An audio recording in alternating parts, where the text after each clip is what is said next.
sea, fuimos y le dijimos, vale, en la despensa la llenamos de 4 sitios. Dijimos, cooperativas y empresas que colaboran, algunas con nosotros, otras, compañeros en los supermercados, en la puerta de los supermercados, que lo está haciendo mucha gente de La Palla en distintos sitios.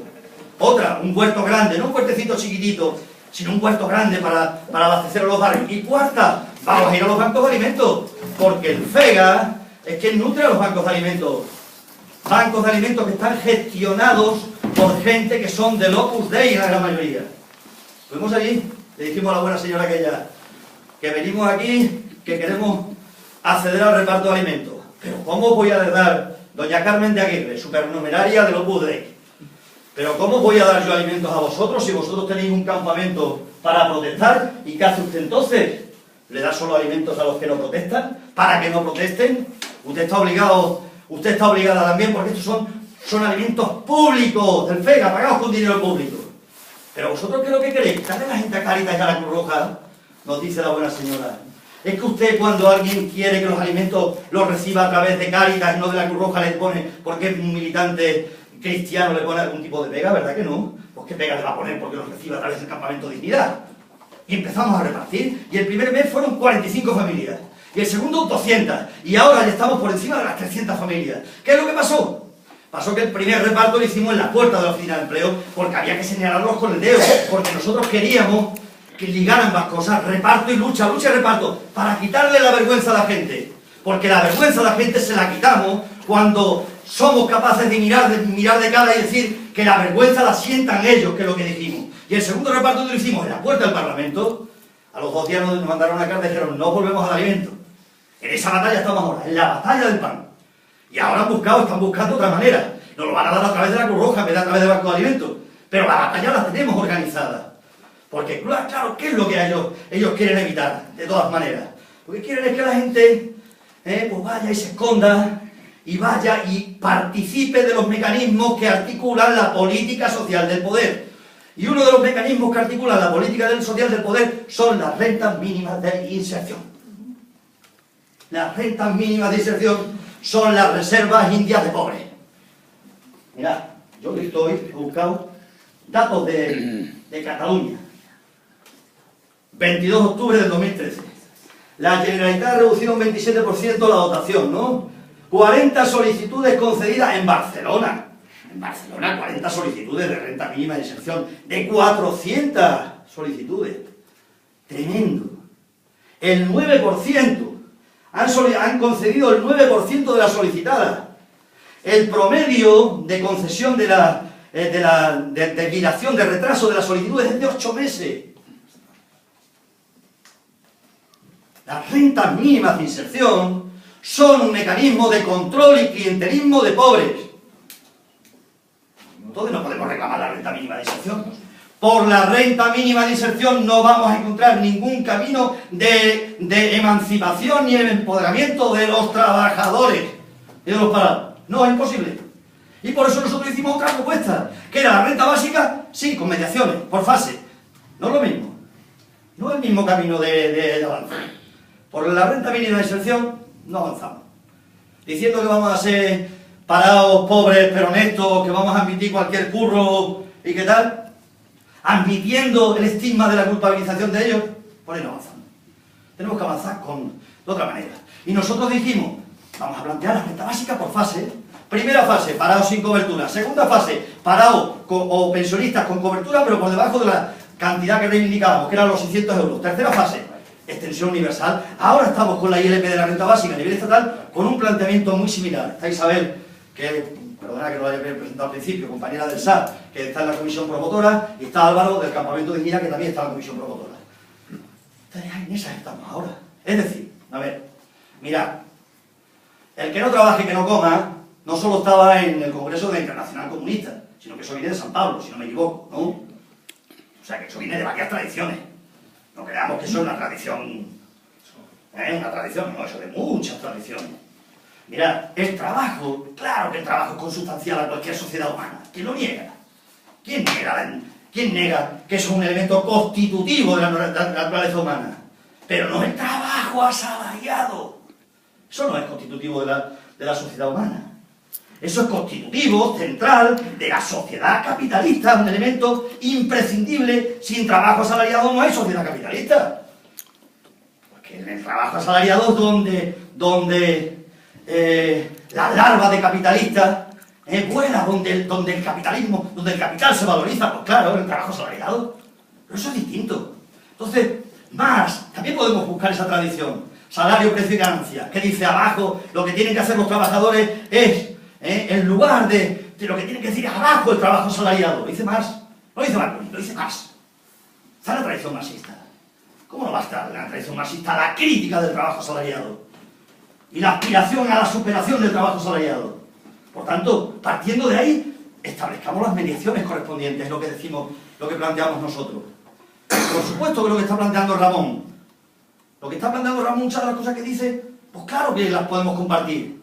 Y yo creo que lo importante es que veamos esto como un proceso de construcción de un movimiento que no solo es la renta garantizada en Cataluña, o los campamentos de dignidad, o la ILP por la renta básica, de un movimiento que es la paz, de un movimiento que son las corralas, de un movimiento que son las despensas que se están montando, que son los roperos sociales, que es el nuevo movimiento obrero que están haciendo un nuevo movimiento obrero. Y no queremos verlo. Estamos todavía reiterando algo que está, no digo yo muerto, pero sí moribundo. Determinadas formas de entender el sindicalismo que cada vez acogen a menos trabajadores. Y el movimiento obrero es algo más que el movimiento sindical. Aquello lo sabían siempre los viejos militantes. Movimiento obrero. Claro, ¿qué son la gente de la paz? En su inmensa mayoría sino trabajadores. El 70% gente que no tiene que aprender. El 25% parados sin subsidio. ¿Qué son la gente de los campamentos de dignidad? El 90% parados. ¿Qué podemos hacer otra cosa nosotros que movimiento obrero en la puerta de una oficina de empleo? Somos movimiento obrero, somos nuevo movimiento obrero. ¿Qué hicieron los comunistas? Permitidme que aluda ahora a los comunistas, porque aquí, imagino, por supuesto los ponentes creo que se sentirían identificados en la palabra comunista. ¿Qué hicieron los comunistas cuando empezaron a surgir los embriones del nuevo movimiento obrero en los años 50 y 60 en esta tierra, sobre todo, en Cataluña? ¿Qué dijeron? ¿Se quedaron en su rescoldito de lo que somos? ¿O dijeron, vamos a generalizar lo que están haciendo? Y pisaron rayas de peligro, claro que pisaron rayas de peligro, ojo. Pues fijaros si rayas de peligro meterse en el vertical. Imaginaros las broncas que no hubo entre la gente que decía, pero ¿cómo nos vamos a meter allí en el nido de los falangistas? Pisaron rayas de peligro, pero lo que hicieron fue generalizar aquello. ¿Por qué? Porque allí había pueblo, porque estaba el pueblo, porque allí estaba la experiencia, porque allí estaba la creación. Allí estaba no la administración de lo que había, sino la creación de lucha. Y por tanto es lo que hicieron en aquel momento. ¿Y ahora qué creo yo que tenemos que hacer? El movimiento, la construcción de ese movimiento, de ese nuevo movimiento obrero. Como diría Marcelino en sus tiempos, del sindicalismo de nuevo tipo, ¿no? Pues el movimiento obrero de nuevo tipo, que tenemos que construir. Y tenemos que construir con la gente. Y tenemos que construir tirando paredes, tirando tabiques. Tirando tabiques entre los militantes y los no militantes. Entre los afectados militantes y los afectados militantes. ¿Qué es la paz? ¿Qué son los campamentos de dignidad? Eso. ¿Dónde se construye lo nuevo? En nuestra lengua de jerga, en nuestro lenguaje de jerga, imposible. Imposible. Se construye en la contaminación con los lenguajes de nuestros hermanos de clase, de nuestra clase. Ahí se construye lo nuevo. Y por tanto nosotros lo que os decimos, lo que os planteamos, que a nosotros nos ha servido. El debate que planteáis aquí, por supuesto que hay muchas cosas que podemos discutirlas. Pero hay que buscar la articulación de eso. ¿Cómo lo articulamos? ¿Cómo articulamos?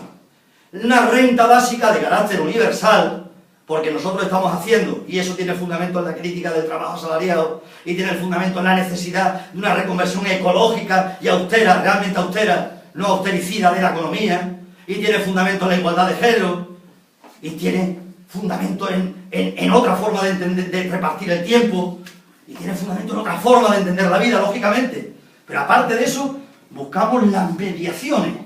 Pero esas mediaciones, las podemos buscar, pero no al revés.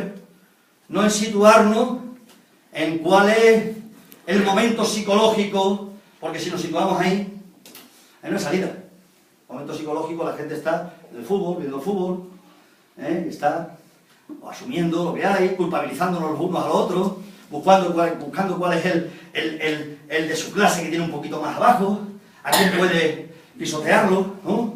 Entonces, claro, tenemos que elevarlo. Y elevarlo significa, desde mi punto de vista, que tenemos que encontrar ese punto. Y ese punto no lo vamos a encontrar con ningún arbitrismo programático. No. La lucha es mucho más compleja. No es. El arbitrismo, a mí por lo menos, siempre me genera mucha desconfianza. O sea, lo tenemos que generar, insisto, con la gente. Con la gente que no ha oído hablar de todos los autores y de todas las cosas que nosotros hemos oído hablar con la renta básica. Y que tengamos que, pues, explicarlo. Cuando uno tiene que explicar las cosas, tiene que escuchar al otro, mirarle a los ojos, y tiene que hacerse entender, y entonces ahí empiezan a quebrarse los lenguajes de jerga. Entonces, yo creo que ahí está el punto. El punto es que nosotros convirtamos la renta básica de verdad, porque es una necesidad enorme. ¿Qué ha hecho la PAS? Pues la PAS ha hecho que la gente viera, la plataforma de afectados por las hipotecas, que yo creo que tenemos que aprender muchísimo de la forma de plantear la lucha por parte de la plataforma. Por ejemplo, ¿qué ha hecho? Pues ha conseguido que la gente vea la relación que hay, que es evidente por otra parte, entre suicidio y desahucio, y nosotros tendremos que ver que los dramas que está provocando, que el hundimiento social, moral que está provocando entre un sector importante de la clase obrera, pues tienen que ver con unos orígenes, una política, y tienen que ver con unas propuestas. El camino de lucha de eso, y que esa propuesta, una de ellas, se llama renta básica, no solo, claro que hay otra, pero tendrá que verse esa relación con la renta básica. Y ahí es donde empezaremos, como digo, por otras muchas cosas, a poner en pie un movimiento contra el paro y la precariedad. Porque de lo que se trata, mirad, se dice, la renta básica, organizar, dice, herramienta para organizar. ¿Para organizar qué? Mi opinión, sobre todo, la alianza, la unidad de los distintos sectores de la clase obrera, de la clase trabajadora, de la clase obrera y el precariado, de la chunguitú. Os digo esto en broma porque un compañero lo dice mucho, haciendo un poco de burla con aquello del negri de la multitud. La clase obrera, el precariado, la chunguitú, la gente que está en la pobreza, en el paro, en la precariedad. Y eso es muy difícil, eso es mucho más difícil que unir comunistas y anarquistas. Mucho más difícil unir al cani y al informático, al obrero de la construcción y al becario de investigación postdoctoral, al que vive en la barriada miseria y al que vive en la urbanización de adosados. Eso es mucho más difícil porque tiene que ver con la cultura de vida cotidiana. Pero es lo que nosotros tenemos que hacer. ¿Cómo unimos a nuestra clase? ¿Cómo la unimos? Una de las herramientas, la renta básica. Una de las herramientas que puede hacer de puente para que mucha gente se vea, para que el chaval se vea y diga, coño, 300.000 jóvenes se han tenido que largar de aquí a curar del país. Y para que el otro diga, pero hombre, claro que cada uno pondrá el acento que le parezca. Uno dirá, yo me quedo más con la parte de renta de existencia. Otro dirá, yo me quedo más con la parte de renta de resistencia frente a la explotación laboral. Otro dirá, yo me quedo más con la renta básica como renta de liberación, como renta de semilla de una sociedad alternativa. Cada uno pondrá el acento en un sitio distinto, porque si no, no es un movimiento. Es la extensión de un libro o la extensión de un partido. Pero si es un movimiento, tendrá acentos distintos. Tendrá acentos distintos, por fuerza tendrá acentos distintos. Entonces yo no veo dramático que tenga acentos distintos. Lo que veo dramático es que no seamos capaces de estar en el mismo sitio. Ya está, tengo que...